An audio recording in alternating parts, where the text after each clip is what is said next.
با سلام و عرض احترام به کل بینندگان حساب‌های اینستاگرام، تیک توک، یوتیوب و فیسبوک. امروز شرفیاب پیمان کرد مبارز و محقق آقای انصاف علی هدایت از فرزندان مبارز ملت ترک و آذربایجان که برای اکثر شهروندان جغرافیای موسوم به ایران معروف هستند. ایشون خدمت‌های بزرگی در رابطه با تعریف و شناسایی ظلم‌ها، سیاست‌های حقیقتاً قهرآمیز رو ملت‌های غیر فارس، زمانی که ایشون مدیر و استاد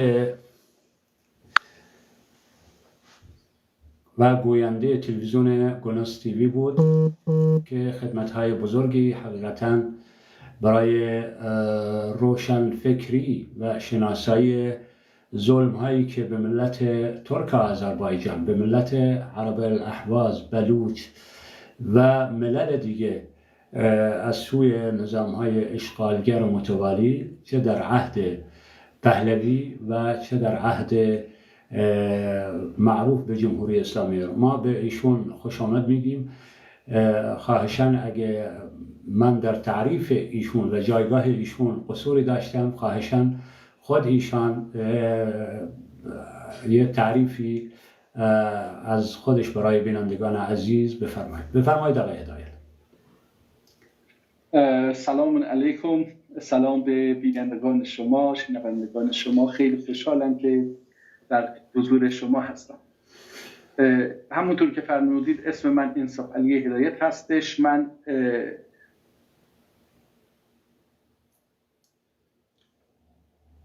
گلناس تیوی بودم به مدت 12 سال و قبل از اون هم در رادیو فردا، صدای آمریکا، BBC و بعد قبلترش در روزنامه سلام و روزنامه‌های محلی آذربایجان کار می‌کردم و کار روزنامه نگاری انجام میدادم، کار خبر و تفسیر و اینها.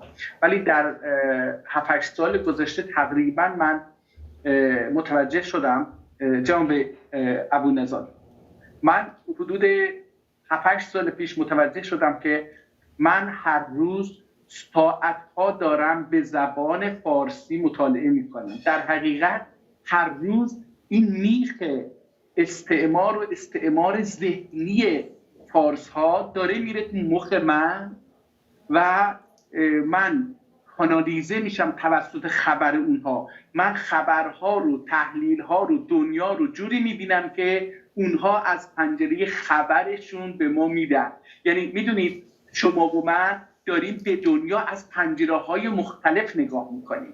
حالا از کدوم پنجره نگاه میکنیم دنیا رو از اونجا میبینیم. پنجره خبری و تحلیلی و تفسیری فارسی ما رو میبره به دیدگاه فارسی. شما هر چقدر بخواید از فارس‌ها و فارسی و ایران جدا بشید نمیشید، برای اینکه پنجره‌ای که نگاه میکنید پنجره اوناست، خونه‌ای که نشستید خونه اوناست، فکری که دارید فکر اونهاست. لذا تصمیم گرفتم که اخبار فارسی، اولا خبرها رو چون روزانه هست اصلا بذارم کنار و اگه من بتونم اینو خاموش بکنم. یه جوری شده که این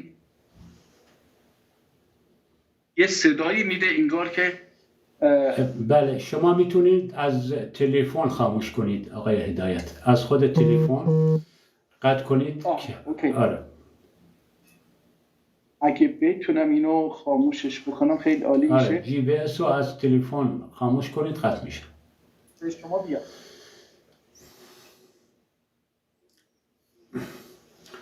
بالتأكيد اخوتي الكرام. نه، بله. یه صدایی از تلفن میاد، نمیدونم چی هست، پس یه احتمالاً یه بعد اوکی از این نبوده.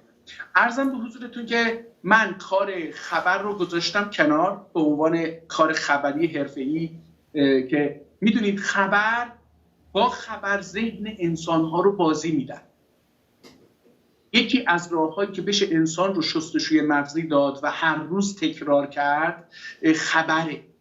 در نتیجه من اومدم خبر رو گذاشتم کنار، گفتم کارهای تحقیقی علمی انجام بدم. شروع کردم به کارهای تحقیقی علمی. یکی از بهترین کارهایی که خیلی خودم دوست داشتم و شما هم یکی دو تا برنامه در اون شرکت کردید، شستشوی مغزی در ایران بود که حتی اون بحثایی که ما مطرح کردیم در آمریکا و کانادا هم مطرح نشده، بخشایش شستشوی مغز. یکی از پروژه های بسیار خوبی بود که روش کار کردم و فکر میکنم هنوز یعنی اگه بخوام برنامه رو ادامه بدم فکر میکنم که بتونم 50 برنامه دیگه تهیه بکنم. مطالعاتی که من کردم این رو نشون میده و در نتیجه از کار خبر اومدم بیرون، کار تحقیقاتی دارم انجام میدم. من الان اینجا تو کانادا هم یه دوره تحقیقات رو گذروندم و دیگه همین. بفرمایید، من در خدمتتون هستم. پس به شما تبریک میگم. اکیداً حتی وظیفه یا واجب خبرنگاری اگر بدون علم و تحقیق نباشد فکر کنم اهمیتش کمتره. پس به شما تبریک میگیم که در واقع یک ایده و یک قاعده مهم در رابطه با مسائل تحقیقاتی. پس ما از این با جناب علی شروع کنیم که در مدتی که جناب علی به مرحله استراتژیک و اون تحقیق و بررسی سیاسی، اجتماعی، اقتصادی در رابطه با سیاست‌های حکومت‌های متوالی از 100 سال به این ور به ملت هامون که در واقع الان به قول مثال میخ به تخته کوبیده شده، الان ملت هامون از کلیه حقوق ملیشون، اقتصادیشون، شرایط حتی زندگی روزمره ما شروع کنیم و جناب علی ضمن ارائه کلیه یعنی شرایط الان نظام همینطور که معلومه برای همه است، این همه ثروات و ثروت‌های ملی که در آذربایجان هست و مناطق دیگه ملل غیر فارس، آیا واقعا این نظام که ادعای اسلامیت میکنه، ادعای حقوق بشری میکنه، کمک به فلسطین